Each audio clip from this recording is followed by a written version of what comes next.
Welcome back to our channel Guhapriya Kumar's podcast. இன்னையோட story பார்க்கலாமா? இன்னைக்கு நம்ம பார்க்க போகிற ஸ்டோரி த கிரீடி மவுஸ். ஒரு கிரீடி மவுஸ் ஒரு நாள் ஒரு பேஸ்கெட் ஃபுல்லாக கார்னை பார்த்துச்சான். அதுக்கு அந்த கார்னை சாப்பிடணுன்னு ஆசையாக இருந்துச்சான். உடனே அது அந்த கார்ன் இருந்த கூடையில் ஒரு ஓட்டையை போட்டு உள்ளே போய் நிறைய கார்ன் சாப்பிட்டுச்சான். அது ரொம்ப ஹாப்பியாக இருந்துச்சான். சாப்பிட்டு முடிச்சுட்டு வெளியே வர பார்த்தா வயிறு பெருசாயிடுச்சான். அதால் வர முடியலையாம்.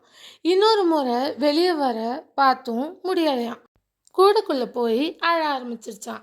அது அந்த சைட் போன ஒரு ரேபிட் அந்த மவுஸை பார்த்து, எதுக்கு இப்படி அழுகிற, என்ன ஆச்சு அப்படின்னு கேட்டுச்சான். அதுக்கு அந்த மவுஸ் நடந்ததெல்லாம் சொல்லிச்சான்.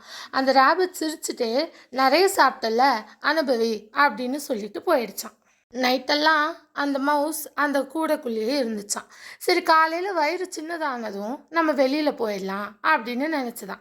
காலையிலையும் ஆச்சான். எந்திரிச்சிச்சான். எந்திரிச்சோடனே அதுக்கு மறுபடியும் அந்த கார்னை பார்த்ததும் திருப்பி சாப்பிடணுன்னு ஆசை வந்துச்சான். திருப்பி சாப்பிட்டுச்சான். சாப்பிட்டது என்ன ஆயிடுச்சு, மறுபடியும் வயிறு பெருசாயிடுச்சு. அதால் திருப்பி மறுபடியும் கூடையிலேருந்து வெளியில் போக முடியலை.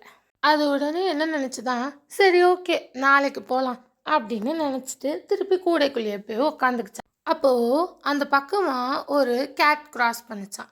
அதுக்கு மவுஸோட வாசனை வந்துச்சான். அந்த மவுஸோட வாசனை வந்ததும் அந்த கேட் என்ன பண்ணிச்சான், அந்த மவுஸ் இருக்கிற கார்ன் கூடையை வந்து திறந்து அந்த மவுஸை சாப்பிட்டுடுச்சான். இதனால் நமக்கு என்ன தெரியுது, ஓவர் கிரீடியாக இருக்கக்கூடாது. இதுதான் சொல்கிறாங்க, we should not be greedy.